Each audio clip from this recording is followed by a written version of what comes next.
नमस्ते बच्चों, अध्याय 10 के भाग 2 में आपका हार्दिक स्वागत है। आज हम इस भाग में हम पढ़ेंगे कि ठोसों के फलक क्या होते हैं, किनारे क्या होते हैं, शीर्ष क्या होते हैं, और उसके बाद में हम एक सूत्र पढ़ेंगे जिसको बोलते हैं ऑयलर सूत्र। तो चलिए शुरू करते हैं। चलिए देखते हैं फलक, किनारे और शीर्ष क्या होते हैं। ठीक है, देखिए प्रत्येक ठोस बहुभुजीय क्षेत्रों से मिलकर बना है। इसका क्या मतलब है? देखिए जो ठोस होते हैं वो बहुभुजीय क्षेत्र यानी बहुभुजों से मिलकर बने होते हैं। ठीक है, बहुभुजीय क्षेत्रों से मिलकर बने होते हैं जिन्हें हम कहते हैं फलक। ठीक है, वो उसके फलक कहलाते हैं। जैसे मान लो एक ठोस मैंने घन लिया, तो मैं क्या करूंगा, घन कैसे बनेगा? घन बनेगा उसमें क्या करेंगे हम, अगर छह वर्ग जोड़ देंगे तो घन बन जाएगा। जैसे कि मान लो ये घन बनाया मैंने, तो इसमें क्या किया, पहले एक ये वर्ग लाया मैं और इस वर्ग को मैंने क्या कर दिया, यहां पर इस तरह से लगा दिया। अब मैं दूसरा वर्ग लेके आया और उसको इसके साथ में यहां पर क्या कर दिया, जोड़ दिया। तो ये दोनों वर्ग इस तरह से जुड़ गए। एक वर्ग में लेके आया जो ऊपर मैंने इसको जोड़ दिया, उसको मैंने क्या किया, ऊपर इस तरह से जोड़ दिया। ठीक है, इसी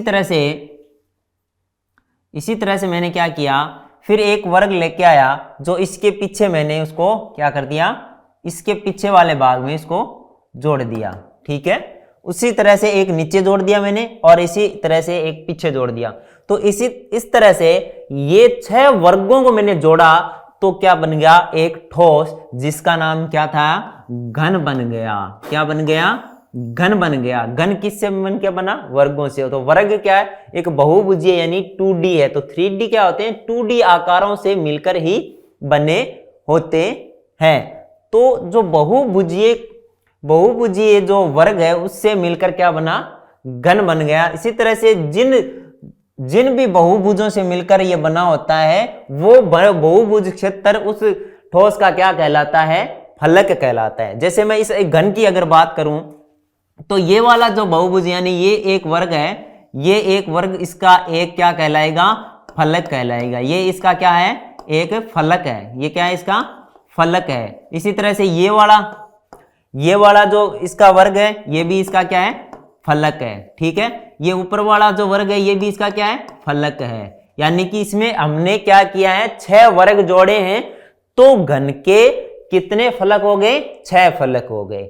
फलक क्या होते हैं, जो ठोस जिन बहुभुजीय क्षेत्रों से मिलकर बना है उनको उस ठोस का हम कहते हैं क्या, फलक कहते हैं। समझ में आ गई अच्छी तरीके से बात। अब किनारे क्या होते हैं, फलक क्या होते हैं, जहां पर मिलते हैं वो एक रेखाखंड होता है उसको हम किनारे बोलते हैं। जैसे इसमें इस घन में देखिए, इस घन में देखिए कि ये वर्ग और ये वर्ग इससे मिल रहा है। तो ये एक रेखाखंड का निर्माण कर रहा है ये वाला। ठीक है, इस रेखाखंड का क्या कर रहा है, निर्माण कर रहा है। तो इस रेखाखंड का निर्माण कर रहा है, इस रेखाखंड को हम बोलते हैं किनारा। इस रेखाखंड को हम क्या बोलते हैं, किनारा बोलते हैं। आपने घर पे कोई डिब्बा या बॉक्स देखा होगा तो उस पर क्या होता है, किनारे बने होते हैं, है ना। तो वो जो इसके बहुभुज हैं जहां पर ऐसे मिलते हैं, तो वो जो जहां पर मिलते हैं उनको बोलते हैं किनारा। क्या बोलते हैं, किनारा, है ना। किनारे या कोरों पर ये फलक क्या करते हैं, मिलते हैं। और ये एक क्या होता है, रेखाखंड होता है। किनारा क्या होता है, एक रेखाखंड होता है। अब देखिए, अब तीसरी चीज आती है शीर्ष। अब जो किनारे हैं वो आपस में जिस जगह पर मिलते हैं उस बिंदु को हम क्या बोलते हैं, शीर्ष बोलते हैं। जैसे कि ये एक किनारा है और ये एक किनारा है और ये एक किनारा है। ये तीनों किनारे यहां पर इस बिंदु पर मिले हैं तो इसका नाम क्या है, शीर्ष है। इसका नाम क्या है, शीर्ष है। ठीक है, इसको क्या बोलेंगे हम, शीर्ष बोलेंगे। यानी कि किनारे जिस बिंदु पर किसी ठोस जो बहुभुजों से मिलकर बना हुआ है, जो बहुभुजों से मिलकर बना हुआ है, उसके किनारे जिस बिंदु पर मिलते हैं उन्हें हम कहते हैं शीर्ष। उस ठोस का शीर्ष कहते हैं। समझ में आ गई बात? ठीक है, ये बिंदु होते हैं शीर्ष, और जो किनारे होते हैं वो क्या होते हैं? रेखाखंड होते हैं। हमें पूछ ले फलक क्या होते हैं? फलक दो विमीय बहुभुज होते हैं। ठीक है, अब देखिए बहुफलक या बहुफलकी किसे कहते हैं? बहुफलक, बहुफलक हमने पीछे एक पाठ में हमने पढ़ा था, पीछे के एक अध्याय में हमने ये पढ़ा था कि बहुभुज क्या होता है। जो ठोस बहुभुजों से मिलकर बना होता है, जो ठोस बहुभुजों से मिलकर बना होता है, या दूसरे शब्दों में कहें जिन ठोसों में किनारे शीर्ष आदि होते हैं उन्हें हम बहुफलक कहते हैं। यानी जो बहुभुज से मिलकर बने हो या जिनमें किनारे और शीर्ष ये सभी चीजें हो उन्हें हम क्या बोलेंगे? बहुफलकी बोलेंगे। देखिए इसमें ये उदाहरण दिए हुए, ये सभी बहुफलक है क्योंकि देखिए इनके किनारे भी हैं और इनके शीर्ष भी हैं। इनके किनारे भी हैं, इनके शीर्ष भी है, और दूसरे शब्दों में कहें तो ये बहुभुजों से मिलकर बने हुए हैं। ठीक है, इसमें देखिए किनारे हैं, ये किनारे हैं और ये शीर्ष है, ये शीर्ष है, ये किनारे हैं और ये बहुभुज है जिनसे ये मिलकर बने हुए हैं। ठीक है, ये देखिए इधर भी इसके भी शीर्ष है, इस तरह से शीर्ष है ना, और ये देखिए ये किनारे हैं और ये बहुभुजें हैं जिनसे मिलकर ये बने हुए हैं। इसी तरह से ये भी बहुफलकी है। ये इधर वाले तीनों बहुफलकी नहीं है। क्यों नहीं है? ये आपको खुद को स्पष्ट पता चल रहा है कि यहाँ पर देखिए इसमें कोई शीर्ष नहीं है, कोई शीर्ष नहीं है। ठीक है, और इसमें देखें तो इसमें भी कोई शीर्ष नहीं आ रहा है। ठीक है, या फिर कहें तो इनमें बहुभुज भी नहीं है। ठीक है, इनमें भी यहाँ पर शीर्ष है। ठीक है, लेकिन यहाँ पर जो है फलक नहीं है इसमें। ठीक है, एक फलक नहीं बन रहा है इसमें। ठीक है, और ये तीनों क्या है? बहुभुजों से नहीं मिलकर बने हुए हैं, इसलिए ये क्या है? बहुफलक नहीं है। और ये क्या है? सभी के सभी बहुफलक है क्योंकि इनमें किनारे, शीर्ष और फलक तीनों चीजें हैं। ठीक है, तो इन तीनों चीजों से मिलकर जो भी ठोस बहुभुजों से मिलकर बने हुए, या फिर कहें जिनके शीर्ष किनारे और फलक होंगे वो कहलाएंगे बहुफलकी। आगे बढ़ते हैं। उत्तल बहुफलक। उत्तल बहुफलक क्या होते हैं? देखिए जो उत्तल बहुभुजों से मिलकर बने होंगे, उत्तल बहुभुजों से मिलकर बने होंगे,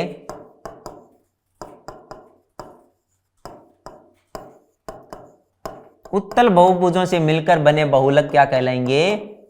बहुफलक क्या कहलाएंगे? उत्तल बहुफलक कहलाएंगे। उत्तल बहुफलक कहलाएंगे।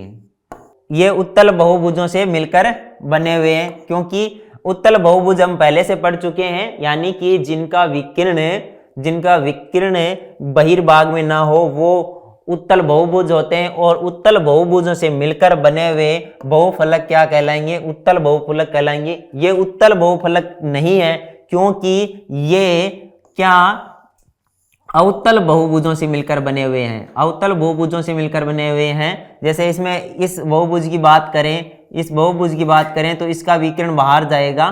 ठीक है, तो ये सभी उत्तल बहुफलक नहीं है दोनों ही, और ये दोनों क्या है? उत्तल बहुफलक है क्योंकि ये उत्तल बहुभुजों से मिलकर बने हुए, यानी कि कहने का मतलब है जो ठोस उत्तल बहुभुज से मिलकर बना हुआ होगा वह उत्तल बहुफलक कहलाएगा, और जो ठोस उत्तल बहुभुज से मिलकर नहीं बना होगा वो उत्तल बहुफलक नहीं होगा।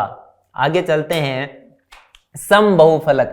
समबाहुफलक क्या होते हैं, देखते हैं समबाहुफलक क्या होते हैं। समबाहुफलक देखिए हमने पढ़ा था समबाहुभुज, हमने बहुभुज में पढ़ा था कि समबाहुभुज क्या होता है। तो एक बहुफलक तब समबाहुफलक कहलाएगा जब उसके सभी फलक यानी जिन बहुभुजों से वो मिलकर बना है वो सभी बहुभुज क्या होंगी, सर्वांग समबाहुभुज होंगी। क्या होगी, सर्वांग समबाहुभुज होगी। सर्वांग सम का मतलब है जितनी भी इसमें बहुभुज होगी वो बिल्कुल समान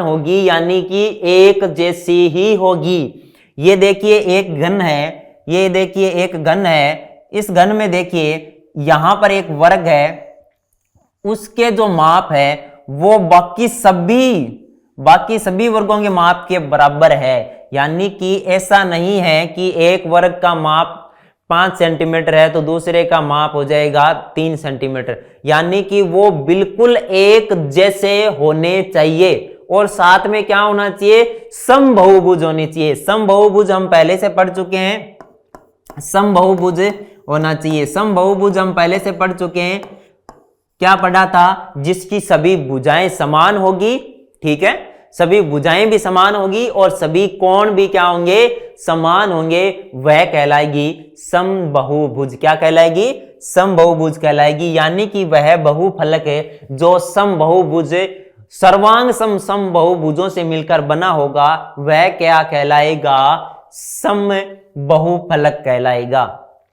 ठीक है। इसमें देखने में एक बात और देखने को मिलती है कि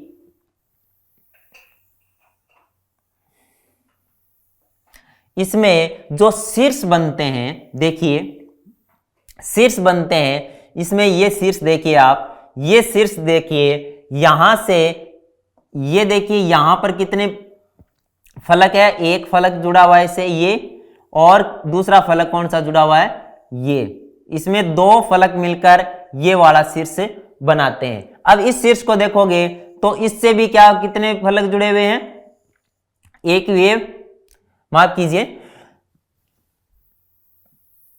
ये शीर्ष देखिए, ये शीर्ष देखिए, इससे कितने फलक जुड़े हुए हैं, ये वाला फलक जुड़ा हुआ है एक तो, और एक ये वाला फलक जुड़ा हुआ है दो, और एक ये वाला फलक जुड़ा हुआ है। यानी कि इस शीर्ष को, इसका नाम मान लो मैं एक दे देता हूं, इस शीर्ष को, इस शीर्ष से तीन फलक जुड़े हुए हैं। कितने फलक जुड़े हुए हैं, तीन फलक जुड़े हुए हैं। अब अगर दूसरा शीर्ष देखोगे तो उसमें भी तीन फलक जुड़े हुए मिलेंगे। ये वाला शीर्ष देखो, इसमें ये एक फलक, ये वाला दूसरा फलक जुड़ा हुआ है, और ये वाला तीसरा फलक जुड़ा हुआ है। यानी कि इससे भी तीन जुड़े हुए, इससे देखोगे तो इससे भी तीन फलक जुड़े हुए, इससे भी तीन फलक जुड़े हुए, इससे भी तीन फलक जुड़े हुए, इससे भी तीन फलक जुड़े हैं, इससे भी तीन फलक जुड़े। यानी कि कहने का मतलब है, अगर समबाहुफलक है, समबाहुफलक है तो उसमें प्रत्येक शीर्ष से जुड़े हुए फलकों की संख्या समान होगी, इक्वल होगी, बराबर होगी। ठीक है। इससे तीन जुड़े हुए तो इससे भी तीन जुड़ेंगे, इससे भी तीन जुड़ेंगे, इससे भी तीन जुड़ेंगे, इससे तीन जुड़ेंगे, इससे तीन जुड़ेंगे, इससे तीन जुड़ेंगे, इससे भी तीन जुड़ेंगे। ठीक है। ये एक समबाहुफलक है। ठीक है। और इसके सभी फलक सर्वांग सम और समबाहुभुज है। जितने भी इसके फलक है वो सभी सर्वांग सम है, एक दूसरे के बिल्कुल समान है, एक जैसे हैं, और सभी की सभी वर्ग हैं, इसलिए वो सभी समबाहुभुज है। और साथ में फलकों की समान संख्याओं से शीर्ष बनते हैं, यानी कि प्रत्येक शीर्ष से समान संख्या में फलक जुड़े हुए हैं। इधर ये चित्र देखिए, इसमें ये समबाहुफलक नहीं है। क्यों नहीं है? इसमें सभी फलक एक तो सर्वांग सम नहीं है, इसमें सभी फलक है वो सर्वांग सम नहीं है, कोई छोटा है कोई बड़ा है, इस तरह से है ये, इसमें कोई छोटा है और कोई बड़ा है। यानी कि इसमें जितने भी जो फलक हैं वो सर्वांग सम का मतलब होता है बिल्कुल एक जैसा, बिल्कुल एक जैसा, उसमें कुछ भी फर्क नहीं है, उसमें सभी कोण भी दो, जैसे कि मान लो ये एक त्रिभुज है और एक ये त्रिभुज है, अगर ये सर्वांग सम है तो इसका मतलब इनकी तीनों ये भुजा है, अगर 4 है तो इसकी ये भी 4 होनी चाहिए, इसकी ये 5 है तो इसकी ये 5 होनी चाहिए, इसकी ये 3 है तो इसकी भी ये 3 होनी चाहिए, इसके ऊपर जितना कोण है x है तो इस पर भी x होना चाहिए, इस पर y है तो इस पर भी यहाँ पर y होना चाहिए, और इस पर ये z है तो इस पर भी z होना चाहिए, यानी इसका एकदम 2 कॉपी होना चाहिए। ठीक है, यानी कि वैसा का वैसा होना चाहिए, बिल्कुल कुछ भी फर्क नहीं होना चाहिए।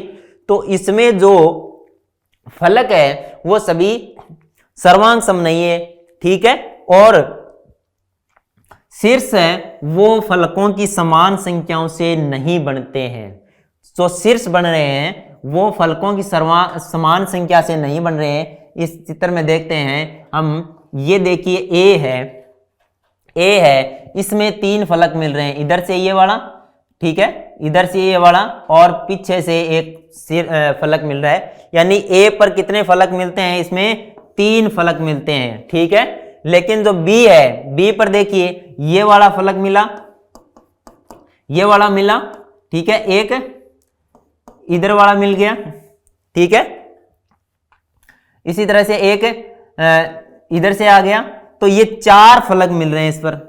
देखिए जो हमने समबहुफलक देखा था, इसमें प्रत्येक जो शीर्ष था उस पर 3-3 फलक मिल रहे थे, यानी बराबर फलक मिल रहे थे, और इसमें क्या मिल रहे हैं, अलग अलग फलक मिल रहे हैं। ए पर तो 3 ही मिल रहे हैं, बी पर 4 फलक मिलने लग गए।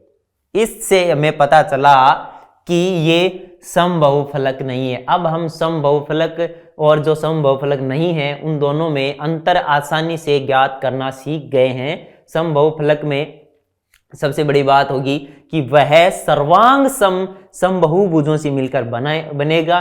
दूसरी बात, उसके जो शीर्ष से जुड़े हुए जितने भी फलक है वो समान संख्या में होंगे।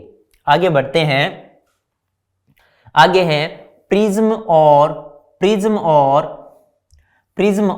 पिरामिड। प्रिज्म क्या होता है और पिरामिड क्या होता है? प्रिज्म क्या होता है और पिरामिड क्या होता है?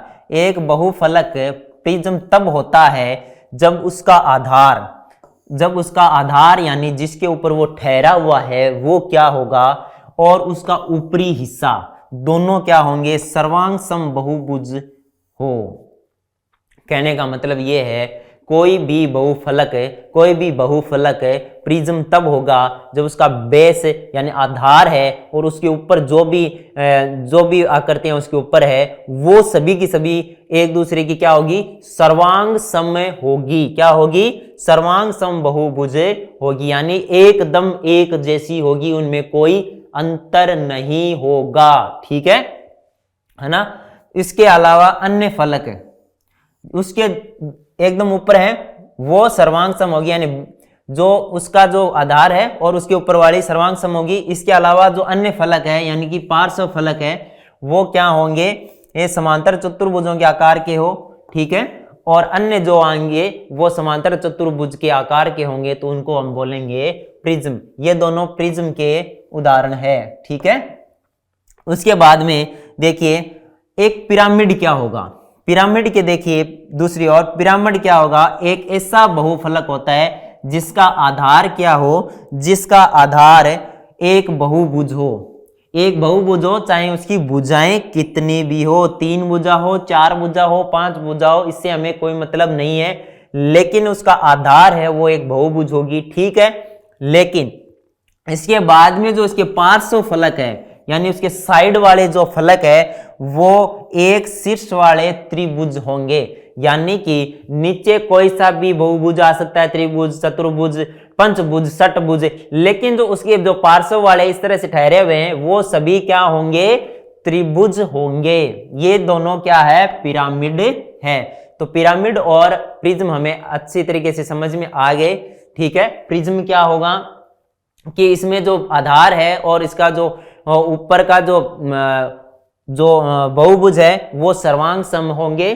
ठीक है, इसी तरह से पिरामिड में जो नीचे कोई भी बहुभुज हो लेकिन ऊपर क्या होंगे, त्रिभुज होंगे, तो वो पिरामिड होगा। आगे देखते हैं ऑयलर सूत्र। ऑयलर सूत्र क्या होता है? हमने देखिए तीन चीजें पढ़ी है। एक चीज पढ़ी है फलक, और दूसरी चीज पढ़ी है किनारे, और तीसरी चीज पढ़ी है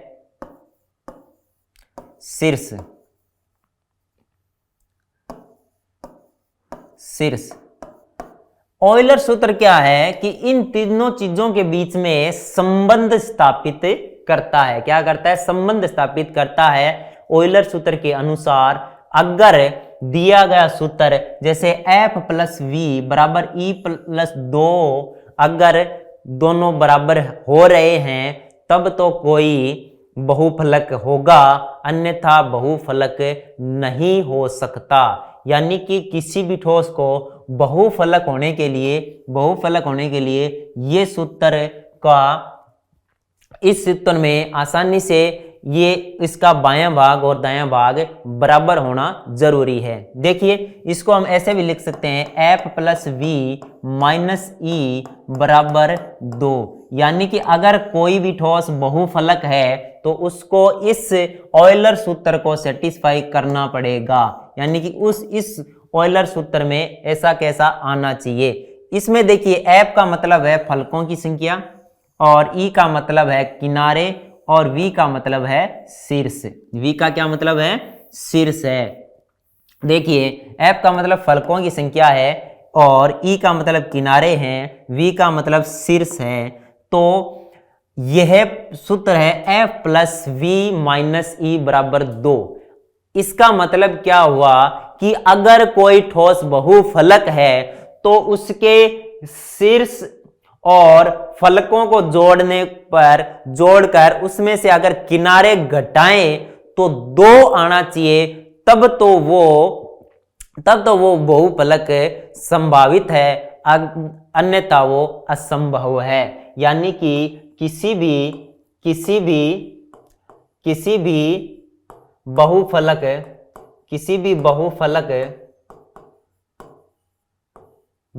की संभावना के लिए क्या होना चाहिए? संभावना के लिए अगर हम उसके फलक और शीर्ष को जोड़ते हैं, अगर उनके फलक और शीर्ष को जोड़ते हैं और उसमें से हम घटा देते हैं किनारों को, ठीक है, तो बराबर में 2 आने चाहिए। अगर ऐसा आता है तो वो बहुफलक संभव है, अन्यथा असंभव है।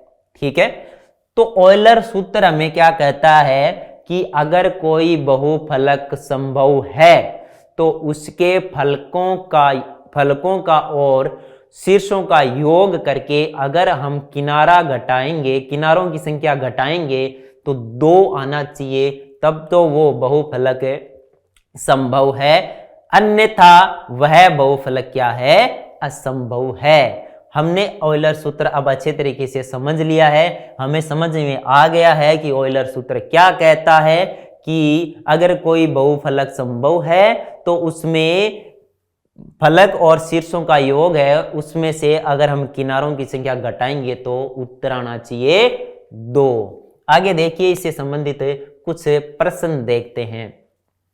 ये क्या कहता है कि किसी भी बहुफलक के फलक नीचे दिए गए अनुसार है। ठीक है, हमें बताना है कि वो संभव है या नहीं है।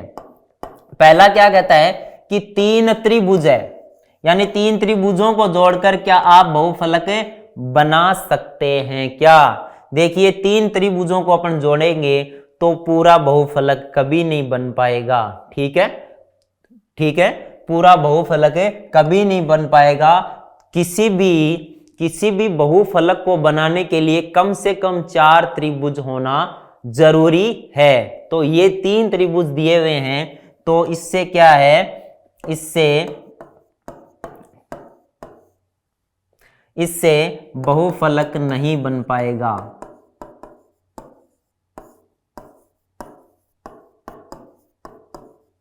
है ना? क्योंकि बहुफलक बनने के लिए बहुफलक के बहुफलक के लिए कम से कम 4 त्रिभुज होना जरूरी है।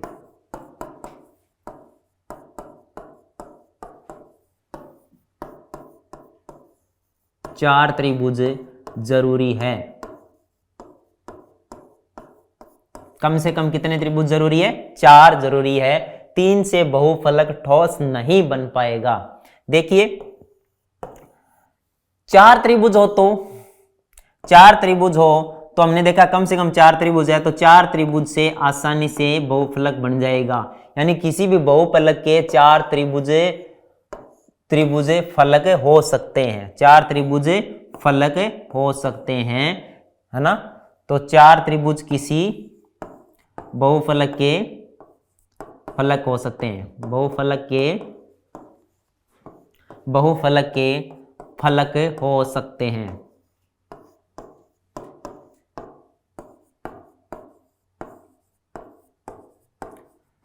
तो देखिए किसी भी बहुफलक को बनाने के लिए, यानी ऐसा ठोस जो बहुफलक हो और उसमें केवल हम त्रिभुज का उपयोग कर रहे हैं, तो कम से कम 4 त्रिभुज होना जरूरी है, अन्यथा वो बहुफलक नहीं बन पाएगा। ठीक है, आगे देखिए आगे का प्रश्न। क्या किसी बहुफलक के 10 फलक, 20 किनारे और 15 शीर्ष हो सकते हैं क्या? इसका हम कैसे पता करेंगे? इसका हम पता करेंगे ऑयलर सूत्र से। ऑयलर का सूत्र क्या कहता है कि अगर कोई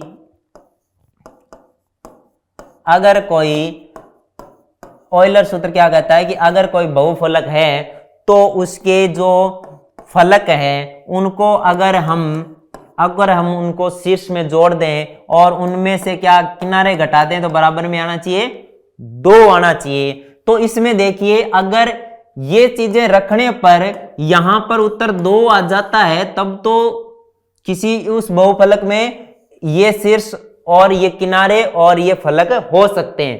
तो यहां पर हमें f का मान कितना दे दिया? 10 दे दिया। v का मान कितना दे दिया? 15 दे दिया। और e का मान हमें दे दिया 20 दे दिया। क्या दे दिया? 20 दे दिया। तो अब देखिए इनको जोड़ के देखते हैं। तो यहां पर 10 प्लस 15 और माइनस का 20 किया। ये इसका बायां भाग देखते हैं कि 2 आता है कि नहीं आता है। तो ये देखिए आया कितना?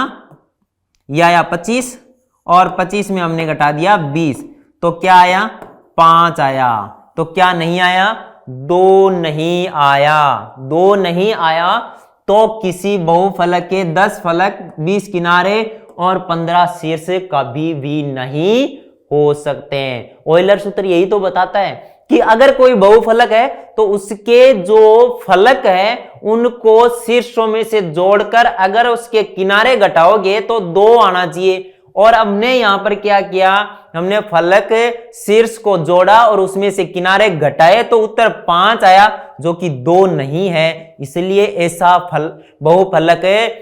ऐसा बहुफलक संभव नहीं है जिसके क्या हो? 10 तो हो फलक और 15 शीर्ष हो और 20 किनारे हो। ऐसा बहुफलक पॉसिबल नहीं है, संभव नहीं है। हमने ये ऑयलर के सूत्र का उपयोग करके आसानी से ये चीज हमने कर ली।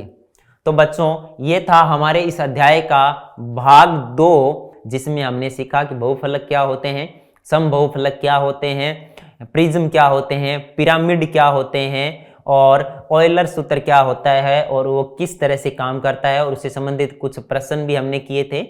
मिलेंगे अगले अध्याय के लिए, तब तक के लिए नमस्ते।